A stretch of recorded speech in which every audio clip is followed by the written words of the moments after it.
How to use Business Directory Scraper. First, select the country you want to scrape the business directory for.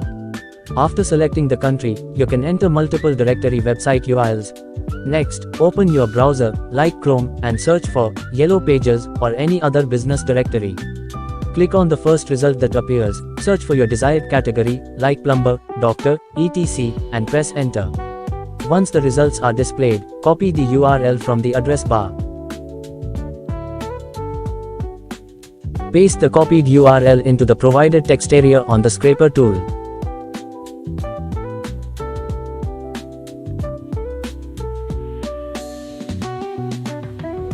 You can do this for multiple URLs, pasting each one into the same text area.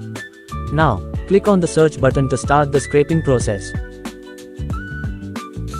Once the process is complete, the extracted data will be displayed in a tabular format. You can then review the results and download them for your use. Thank you for watching.